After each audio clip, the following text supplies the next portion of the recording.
Hi, Joel. Thank you for having me. As Maria Teresa said, I'm Carlos Salamanca. I'm from El Salvador. I'm not a journalist. I work for the dark side, as Professor James said yesterday. And my media is El Faro, which means the lighthouse in Spanish. And we work in El Salvador and Central America, which is that small, beautiful piece of land between Mexico and Colombia. We are an strange case because we are almost 18 years old and we are one of the first native digital media.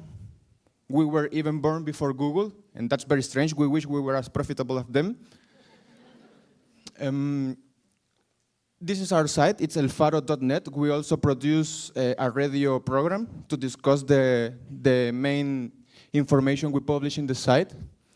We have around 300,000 unique visitors per month and 1.1 million of page views. And we are a team of about 30, 20 journalists and the 10 in the dark side.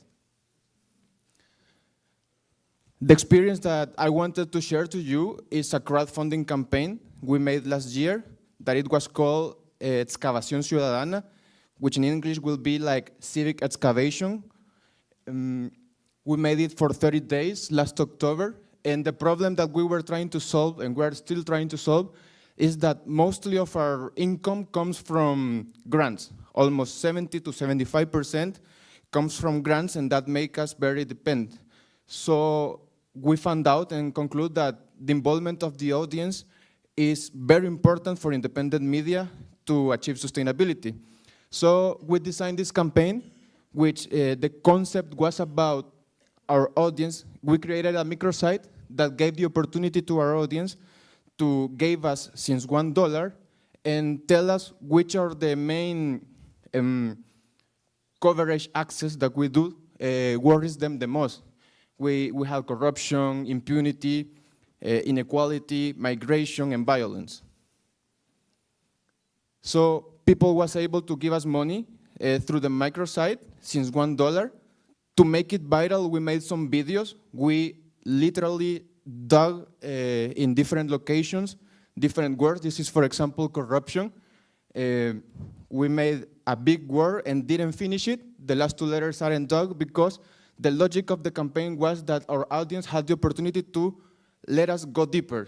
And that is related with our kind of journalism that is in-depth journalism. So it worked quite well. We had 3 different videos and 3 different words. With the people that helped us and supported us, we sent them automatically a diploma that's up there. We also invited them to share them pictures with shovels in the social networks in order that make it more viral and people to see that more than a crowdfunding campaign, like a real movement. We also invited different artists in El Salvador to paint shovels that we sold for different amounts. And this was an activity of the campaign.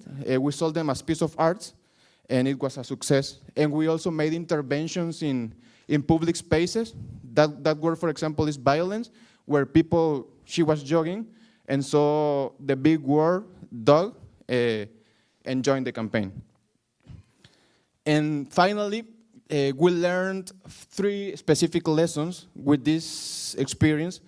The first one is that as long as you are transparent, it doesn't matter if you do not put a name and a last name to the crowdfunding campaign.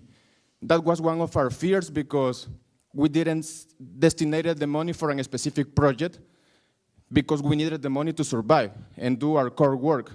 But as long as you are transparent, it doesn't matter because people will understand it. Second of all, it's all about community building. More than a crowdfunding as it sounds, it's all about building a group of people that belongs to a specific movement. And the last lesson we learned is that at least our audience didn't give us money because of rational reasons, like they are making a rational transaction, a commercial transaction, and will receive something in exchange. They gave us money because of emotional reasons. because they understood the importance of having independent journalism in our country and in our region. So they decided to join the movement. The final results were that we generated like $26,000 through 570 donors from 23 countries. And we think that we can go very, very much higher. And as eldiario.es says, basically people won't give us money because they are buying information. People will give us money because they want that information exists. Thank you.